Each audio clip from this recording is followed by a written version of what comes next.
Namaskaram, Shekhawat ji. Namaskaram, Sadhguru.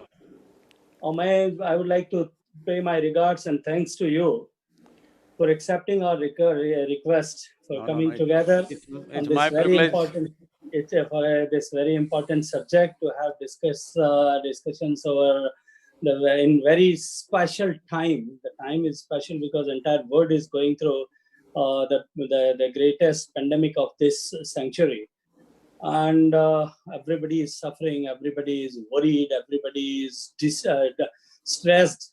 So at this point of time, you have accepted our request to enlighten us for not only for this pandemic situation, how this is going to impact the humanity, how it is going to impact our nation, or but also to discuss on the subject like the most important and critical subject like water. I'm really, really very thankful. And you are leading us, leading all of us in the entire nation. You are enlightening us a new path by by creating it the awareness among the people. And as Honorable Prime Minister always say, that if any biggest of the big challenge, it becomes people's movement, then it can be addressed easily. And you have Sadhguru, really you have turned into a reality during Rally for Rivers and during the Kaveri Kaling. You were able to mobilize masses in unprecedented way. We have so many requests to make people like save water, to say don't use plastic, and list can go on. It's a long list. I would like to ask you if there is one thing which people can change in their individual life, which help our environment in a big way, what would that one request be? See, when we say people are living in different types of conditions, large mass of people are living in rural India. For them, the best thing is minimum 10% of their land, they must make it into trees, that's a must. Without that, they can't save their soil. Without keeping the soil rich, you can't preserve water. As you yourself have done in your presentations, the greatest reservoir on the planet is soil. When we say soil, it is only that 39 inches of topsoil which is very, very important for us. Down below also there is water, but this is the most important. If we want to keep the biodiversity of the soil and everything rich, entire life process from worms to insects to human beings, we all are surviving because of this topsoil.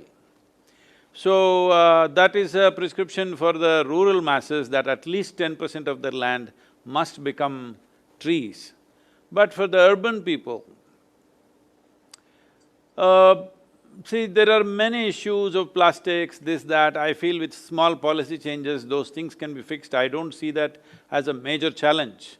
The important thing is lack of awareness about what needs to be done in the country or in the world, or what are our real challenges. So in terms of, for example, many people are running campaigns about water. Water has become an important issue only because the shortages came to the city. But the shortage has been there in the village forever.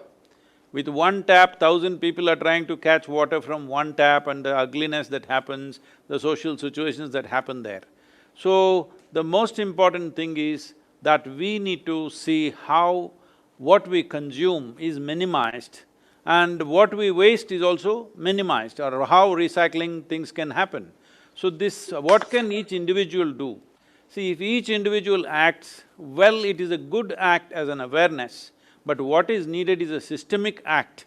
Right now, in India, the way the cities have grown over a period of time, it is just grown with time, haphazardly most of the time. A few parts may be planned, rest of it has grown over centuries, so it is not really planned. So one important thing is, every citizen in the country, particularly urban citizens, must be willing to pay for their waste.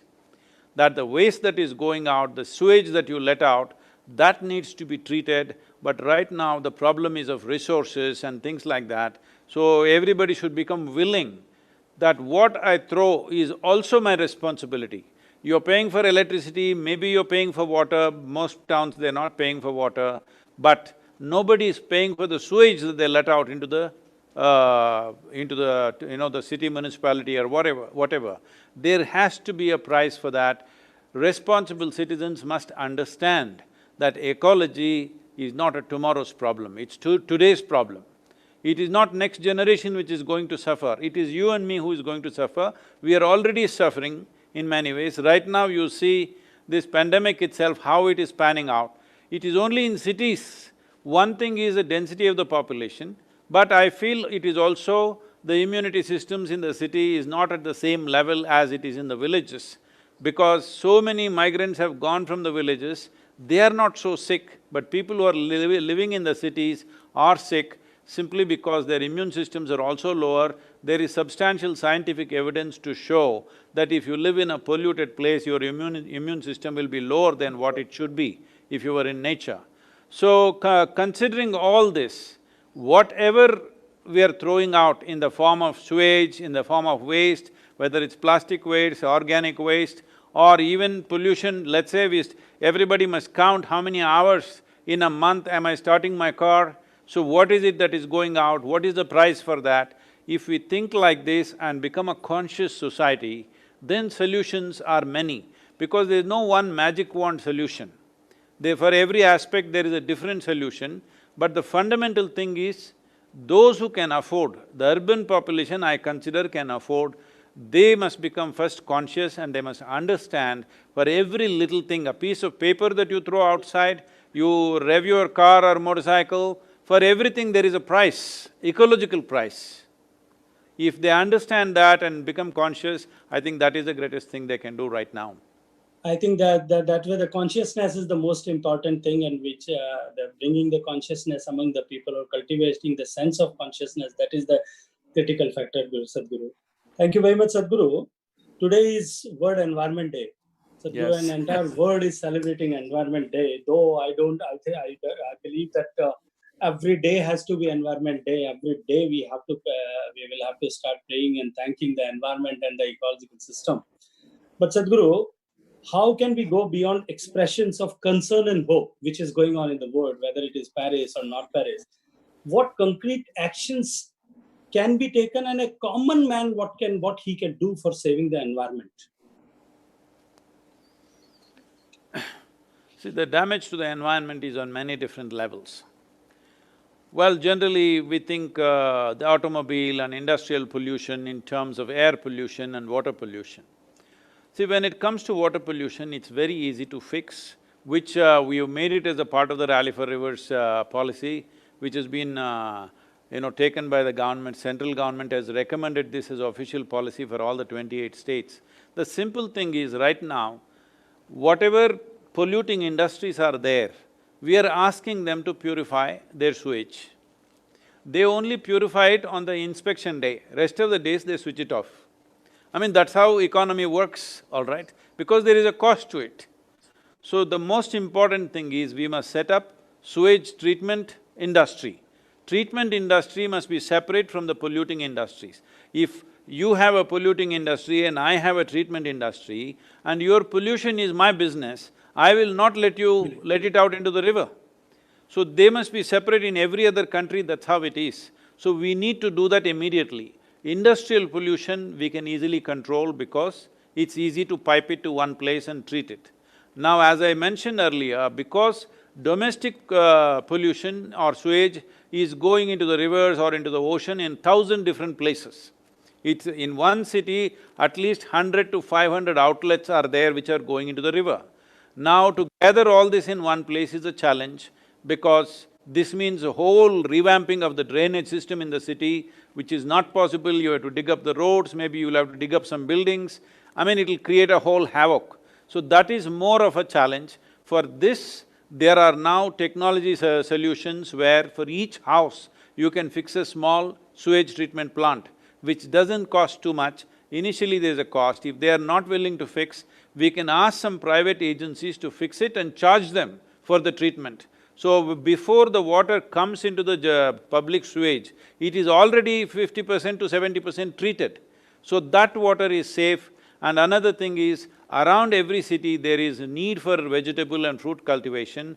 This 50 to 70% treated water from domestic sewage can very easily be used for vegetable cultivation and fruit cultivation around the city, which will be immense organic vegetable and fruit, stocks available for the citizens in that city. So people must understand this, that this will come back to them in the form of nourishment, this will come back to them in the form of more healthy food. So farmers should be given this water free. This is not very difficult to organize, it's possible to do it, but I feel unless we arrange private agencies to make money out of this, that they must be able to make money so that the service can be largely free for common citizens. Common citizens can have service free, but they make money by providing this water. What you think is dirty water is actually nutritious water for the plants. Fortunately, nature is made like this. What is our waste is somebody else's food. So that way we should recycle, but industrial waste, it is best that treatment industry comes up in parallel and treats it. So, in terms of what citizens can do is right now, if you want to put a new sewage line, everybody needs it, but there will be 10 people protesting against it because, it is going through their house or something has to be dug up, some inconvenience is there for them, they are not willing to go through that. So the laws have to be little more tighter when it comes to public utility, when it comes to the general well-being of the city or the town, there must be little more quicker, execution of these things. Because I have seen many times they dig up the sewage and then the local residents are protesting and it's dug up and stays there for 6 months, 8 months, just like that. Because somebody says this cannot be fixed, there is some problem for them. So these things are simple things, but these municipal laws and all written, most of the laws, we've been looking at it, why it is so. Many laws were written in 1900s and they're still going on. Still When nobody 1800. I was trying to be fair So, those laws were written at a time when they had no idea how a city will grow and how it is grown today. So, these revamping of these municipal laws and these pollution treatment methodologies, especially only if you make filth into wealth, will we be able to do this effectively. Right now, anything that is concerned with sewage means, unfortunately, still there is an idea it is something to be handled by untouchable people. No, this must become wealth. I know somebody in United States, he has a company and he has acquired 22% of human excreta in United States that is produced in many cities. It's big wealth, okay? So we must understand filth is wealth if you handle it rightly. Yeah, thank you very much, Sadhguru. I think this legions thinks in similar fashion, in similar way, and they always remain on the same page. And Prime Minister also says very often that we have to convert waste into wealth, and simultaneously we have to start working for peri-urban agriculture to utilize the water which is being created after the created as sewage after adequate treatment in the farms or fields for cultivation of fruits and vegetables to meet the needs of that particular city. Sadhguru, you have worked a lot for the rivers in the country, and especially you have taken a call for Kaveri and to rejuvenate it in the similar position which it earlier used to be. So how this program is going on, how this pandemic situation have impacted that program, how much impact that has this pandemic has created on our preparations and working on that, how the governments are supporting and getting the support of various governments like Karnataka and Tamil Nadu government. Well, in Karnataka, they have increased the subsidy for the tree, individual tree, from 100 rupees to 125 rupees, another 5 rupees for facilitation of that. So, it is working very well. Right now, in Karnataka, they are growing about 15 varieties of timber trees for us. About 70 lakh trees will be planted in this monsoon season in Karnataka. About 40 lakh trees will be planted in Tamil Nadu. Karnataka, the relationship between agriculture and forest policies is very good. We've been working with the government and the government has been very responsive. In Tamil Nadu, the agriculture is of a different nature. It is largely rice and sugarcane kind of farmers. It is a little more difficult for them to change because in Tamil Nadu, the Kaveri is largely flowing in plains. So the nature of farming that happens around a river that flows in plains and the river that flows in slightly hilly region is very different. So we are first focusing on Karnataka because that is vital for Kaveri. And Tamil Nadu is also happening, about 40 lakh trees we are putting this year. In terms of growing saplings and preparation, there is no problem because of the pandemic, we are going on as usual. In the farm activity also, there is no issue. Only thing is which has taken a little bit of a hit is that we wanted to create a huge farmer awareness for the coming years in a big way now. That has been delayed, but it's not really a problem. As we start planting in monsoon season, at that time we will do. We are not able to gather large mass of people to do these awareness campaigns. That is the only thing which is slowed down, but we are doing campaigns on WhatsApp and social media and other things. Today, even farmers are lot of them have access to social media, so we are campaigning through that. So this year, about 1.12 crores of plants will go onto the farmers' land. So people must understand this, that people are always talking about 10 crore trees, 25 crore trees, he planted here, planted there. But they planted on government land, how many of them will survive is always a big question mark because it depends on weather, it depends on rainfall and various other things. But this 1.12 crore trees are going onto the farmland, where a farmer is fully taking care of it, it's his economic process. So because of that, almost nearly 100% survival will be there. Whatever goes away within a fortnight, we always replace the saplings. So this is a big movement. 1 crore trees is not small because this involves a certain number of farmers and this will greatly enhance in Tamil Nadu, over 70,000 farmers have shown this. There are different modules. One module clearly shows within 7 to 8 years' time, their income could go up anywhere between 3 to 8 times depending upon the land. In a mixture of softwood, hardwood, pepper and a few other fruit trees, everything put together, per acre, they're earning anywhere between 8 to 12 lakhs per year, which is extraordinary compared to what they're earning. On an average in Tamil Nadu, they're earning 45,000 right now.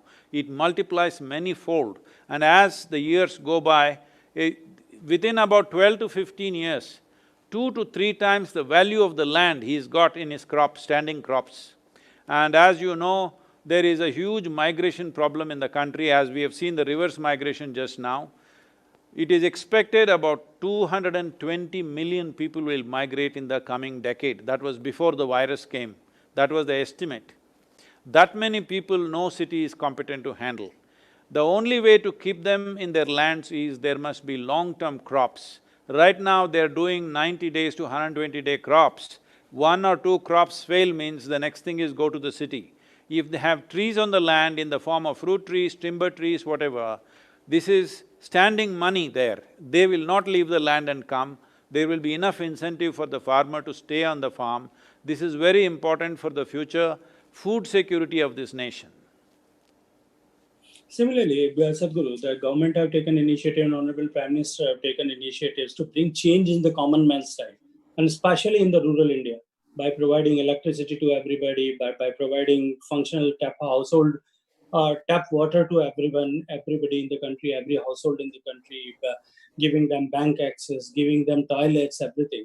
So that way also, if the quality of life changes and the economic perspectives are there, more lucrative life will be there in the villages and they'll be happy to live in the village. It's totally agreeable. And Sadhguru, Can I ask you one question, Yeah, Shekhawat? please, Sadhguru, The please. thing is regarding this Har Ghar Jal or what was that?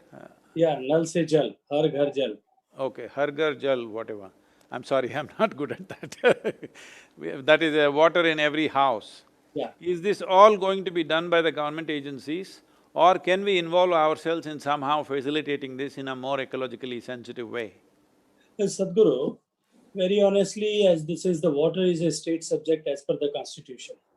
So we need to the execute is or implement it through the states. If states desires to involve any of the organization, we don't have any problem. We are just giving them technical assistance if they desire, and simultaneously financial handholding to almost 50% to the other states and 90% to the hilly states and the northeastern states.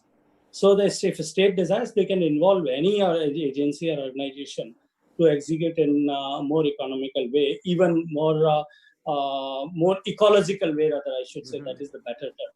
And if it happens in any any state, then it is going to give us a good learning example for us. So I'll be so happy if there's something of this nature can happen in the country.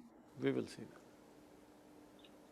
And Sadhguru, there's just one more question in connection to earlier enlightenment what you have given. So this pandemic is going to shape up our economy and the ecology also. This is what the global situation is thinking. And as our Prime Minister has announced that we are going to convert this challenge into an opportunity. And I was reading about the earlier pandemic in last century when 1820, the Spanish flu, the entire world was suffering from, and crores of people have lost their life. At that time, then President of America, he stood and he took a challenge. He said that we will convert this as an opportunity, and he said that he is going to launch the policy of America first. And the study says that America emerged as a financial powerhouse throughout the world because of that policy. How do you think that this Atmanirbhar Bharat is going to bring changes and going to give strength in the future to our country? See, it's very important, there is a nuance that I think the Prime Minister put, which must be communicated properly. Atmanirbhar should not become like 1970s, throughout foreign companies, do this, do that. Right now, there is a movement building up in the society, ban this, ban that. I don't think we should go that way. It is important that we become a very productive nation, and vital things that are needed for this country in terms of our food, in terms of our defense needs and critical industry, all this we should become self-sufficient. At the same time, today is a world where without major interaction with every other nation, you cannot really prosper in this world, nor can you thrive in this world. So, Atmanirbhar should not look like we have closed our doors to other people. This is very important, because how it gets translated in other people, whatever he said with certain nuance, how it goes down the line is very important. So, to re-articulate this and continuously make it very clear, Atmanirbhar is not about closing our doors. Atmanirbhar is about the health of the nation, of how we keep this nation, but this is not a closed-door policy, this is an open-door policy. So, it is just that foreign products, foreign investments can come, but we want it to be manufactured, and the thing should happen in India rather than happening somewhere else and finished product coming here. The most important thing is, things should come here and get manufactured rather than manufactured elsewhere and coming here. So essentially, Atmanirbhar does not mean closing our doors, but opening our doors in a much bigger way than we had done, so that it is not only… the policies are not just about taxation. Always it's been about taxation, put 2% more, put 5% less, like this it's been going on. That is not the way. We must welcome this. I have also, written something about this and sent it to all the concerned people, that the important thing is, right now, there is a possibility that a whole lot of nations which have invested in our neighboring countries want to shift for a variety of reasons, if not wholly, at least partially, because they don't want to put all their eggs in one basket, they want another basket. We should show India is a safe basket. It is very important that people understand their investments are safe, that in the name of Atmanirbhar, tomorrow we won't nationalize, because this has happened in the past. People have that fear that they will suddenly nationalize the industry, they will do something else. This must be unequivocally stated that in India, if you put $1 here, your dollar is always safe and it will grow, it will not die, it will not be taken, it is not at risk, there is no social unrest. All these points must be made very, very clear to the world. Otherwise, Atmanirbhar can become a closed-door policy, which should never happen. I know that is not the intention, but it should not turn out that way in other people's perception. When you convert or translate Atmanirbhar as self-reliance, immediately people think it's closed-door policy. We must find a better English word for Atmanirbhar. I have not found one yet. I was supposed to request you to give us a proper word for this. And I didn't can't know. What does Nirbhar exactly mean? Nirbhar is dependent. Self-dependence. Oh. Self-dependence. So just hope you will enlighten us and give us a proper word for this. A good English word is needed because self-reliance is always misunderstood as closed-door policy. Yeah. सदगुरु, जैसा मैं कह रहा था, मैं कुछ हिंदी में बोलना चाहता हूँ, बहुत सारे लोग हिंदी वाले भी सुन रहे होंगे। जैसा आपने कहा ठीक वैसा ही माननीय प्रधानमंत्री जी सोच रहे हैं और उन्होंने बार-बार अपने भाषण के माध्यम से भी हम लोगों की बातचीत में भी उन्होंने कहा कि इसको जो है इसको क्लोज डोर पॉलिसी नहीं समझना चाहिए। हम ग्लोबल के लिए लोकल पर काम करें, हम भारत में बनाएं, अपने उपयोग के लिए भी बनाएं, दुनिया के लिए भी बनाएं। एंड स्पेशली सदगुरु मुझे लगता है कि एग्रीकल्चर में we have travelled a journey right from food deficient nation to food surplus nation. As on date हम दुनिया के सबसे बड़े फूड ग्रेन प्रोड्यूसर हैं, हम दुनिया के सबसे बड़े जो हैं वो डेयरी के प्रोड्यूसर हैं, हम दुनिया के सबसे बड़े पल्सेस के प्रोड्यूसर हैं, ऑयल सीड के प्रोड्यूसर हैं, though we are importing edible oil, but still sugarcane, sugar, cotton, we are the largest, the biggest producer in the world. Now we are exporting nation and emerged as an agriculture superpower.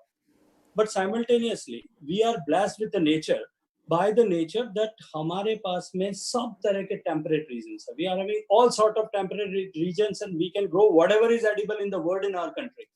So this is the time जब हम दुनिया के लिए अपने देश में agriculture को शुरू करें। अभी तक हम अपने देश के लोगों का पेट भरने के लिए खेती कर रहे थे, क्यों ना हम अब इस दृष्टिकोण से काम करें कि हम एग्रीकल्चर में रिवर्स इंजीनियरिंग करें। पहले मार्केट को ढूंढें, उसके बाद प्रोडक्ट को आइडेंटिफाई करें, उसकी क्वालिटी पैरामीटर्स को स्टडी करें और उसके बाद में यहाँ पे प्रोसेसिंग एंड देन कल्टीवेशन। इस लाइन पर जाएं तो देश को कैसे हम आगे ले जा सकते हैं एग्रीकल्चर में, इसमें आप you please enlighten us. Actually, I had given a recommendation even to the Prime Minister's office regarding this, because from Kanyakumari to Kashmir, the latitudinal spread that we have is so tremendous, and as you said, every kind of weather conditions and soil conditions we have, literally anything that the world needs we can grow in this land. Only there were many restrictions among the farmers. Fortunately, now because of the virus, this is also one pitch that I've been continuously doing for last 15 years. Now because of the virus, it's been relaxed. That is, the farmer can sell his produce wherever he wants. This is very important. See, every industry can sell their product wherever they want, but the farmer has to sell only to a controlled market. So now they've relaxed it, not 100%, but largely they've relaxed it, which is a very positive step. This will be in many ways, I don't think it's still gone across very well to the people, but in many ways it's a small revolution in the agricultural production, because only now investments will come, only now cold storages and other things will come up, because if there is no freedom for the farmer to sell wherever he wants, then there is no possibility of him getting a good price, him preserving it somewhere and then selling it somewhere else, all this is gone. One more thing we need to do is, both for our nutritional thing, because malnutrition is a huge problem in the country, and also for the sake of our soil, 30% of our diet should come from the trees. There are many ways to do this. There are various types of tropical vegetables, there are many fruits. Tropical land, India has maximum variety of fruits. Today if you go to the fruit market, probably in Delhi if you go, you will see apples from Australia, New Zealand, kiwi and something else from different places, but hardly any Indian fruits, none of the tropical fruits there. In terms of our health and well-being, these tropical fruits are very, very important. Fruit was an important part of our diet to such a point, in ancient times when the travelers came to India, they noted Indian diet is very rich with fruit, and they are saying that is one reason Indian people are intellectually very sharp, because they are consuming so much fruit. Such comments have been made in the past, in many centuries ago. So now, if you look at the rural population, there is hardly any fruit consumption because fruit trees are all gone. It's time to bring back at least 30% of our diet should come from the trees. One thing is nutrition for ourselves and nutrition for the land. Only if trees are there is nourishment for the land. Without organic content continuously falling back into the land, there is no way you can keep the health of the soil. Health of the soil and our health are not different. If you have a weak soil, you have weak human beings. If you have rich soil, you have very strong human beings and life on it. If life has to be strong, if life on this country, in this country has to be strong, we must ensure soil must be strong. Right now, nearly 42% of Tamil Nadu's land has been declared as fallow. What used to be a tremendously fertile land today is becoming fallow simply because we are throwing salts. There is no organic content, there is no animal waste, there is no tree waste, so there is no organic content in the land. This is one thing we must fix right now. If we want water to flow in our rivers, if we want water in our ponds and lakes, if we want, as you said, soil to be a great reservoir of water, the important thing is at least 30 to 40% of the soil should go under shade. We cannot bring back forests, we must make them into food crops. Food crops need not be 3 months, 4 months, food crops can be long-term food crops in the form of trees. This needs to happen in the country because India's soil is at great risk right now. The desertification process is very high and the water shortages are only a consequence. So farmers' well-being is dependent upon rich soil. If there is rich soil and abundant water, all these farm problems, farm stress, distress that is there, suicides that are happening, all this will disappear. If only the soil is very rich and there is abundant water, that is only possible if we bring at least 40% of the land under shade. And that is going to, simultaneously, that is going to lead us to nutritional security from the food security. Yes. Now, until now, we were talking about food security, but now it is time when we have to start talking about and thinking about and planning about nutritional security. And this is the way how we can do it, and that is going to resolve many of our problems. Thank you, Sadhguru, for enlightening us on this. And Sadhguru, at the last, I would request you, if you wish to tell anything about this on this auspicious day of the Environment Day, to all of us, to the people listening you, that how we can have to behave, how to have to start working, and how a common man can again contribute in all these things. See, the important thing is this, there is air pollution, there's water pollution, there's water shortages, these are all consequences that we feel. But actually, in terms of environment, the most fundamental problem is soil. Soil is the only real problem. If soil is rich, there will be water. If soil is rich and that there is enough vegetation on it, air will be purified. To what extent means, right now, some of the scientists have made these calculations. As a part of the World Economic Forum, I am also part of this team for 1 trillion tree campaign they've started. What the calculations are saying is the scientific calculations, 1 trillion trees if you plant, in the last 50 years, all the gas emissions and carbon emissions that have happened in the world, 1 trillion trees in 15 years' time, they will absorb everything. Some many gigatons of carbon particles which are there, 1 trillion trees can absorb. Now, just the Kaveri basin, we are talking about 2.42 billion trees. If you take up it is vital that we take up river basins first, because river basins are a system. Rivers are not individual rivers, river is a system. Kaveri has over 120 tributaries, out of which many have died. Now effectively about 55 to 60 tributaries are still very much active. If you do not save the tributaries, you cannot save the river, because river is only a confluence of all the tributaries coming in. So the river basin has to be taken care of. River basin, if you plant at least 30 to 40% trees, then you have revived the river.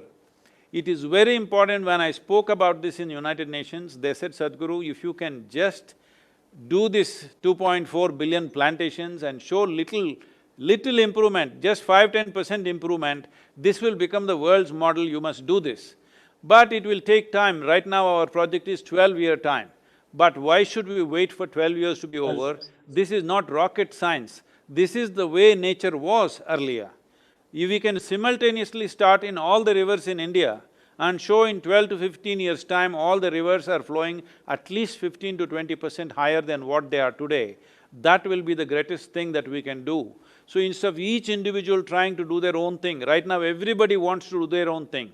Instead of doing things for our satisfaction, it is time that we all pool ourselves into a solution. The time for doing things for personal satisfaction is over. We must find solutions, and the solutions are only… the most fundamental solution is in maintaining the richness of the soil. We don't call soil as dirt or something else as others do, we call it our mother.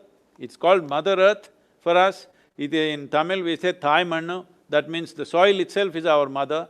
Because our mothers were also born out of this soil and they've gone back to this soil, we are also out of this and we will also go back to this. This one thing we must do as a generation of people. Everybody wants to do a little bit of their own thing for personal satisfaction. Instead of that, everybody pooling their energies to revive a few rivers. River revitalization or river rejuvenation does not mean digging up rivers and showing some water there. This is a total destruction of the riverbed. The important thing is we have to bolster the river basin with substantial vegetation and maybe some minor structures here and there where it's necessary, but largely with vegetation you can put the river back, because Indian rivers only 4% are glacial water, rest of it is all rainwater. The rainwater that comes in 50 to 75 days, we must hold it for 365 days. That is all we have to do. If you have to hold this, you must make the soil rich. If you have to make the soil rich, there must be enough vegetation and animals on the land. If we do this, you don't have to worry about the air gets cleared by itself. Of course, bringing more environmentally friendly machines, factories and cars, that process is anyway going on, but that is subject to technological developments. But this is something we can do right away. Yeah, Sadhguru, there are two movements going simultaneously. One you have initiated the Kaveri under the name of Kaveri Calling. And the other movement which is going on is Mission Ganga, Namami Gange mission, which is going under the leadership of Honorable Prime Minister to clean and rejuvenate our river and to Aviralta and Nirmalta, both the tags, the continuous flow and the clean river for River Ganges. And when we say about River Ganges, means it is entire river Ganga basin. We have done so many activities, right from people's awakening to construction of all effluent treatment plants and sewage treatment plants and planting trees.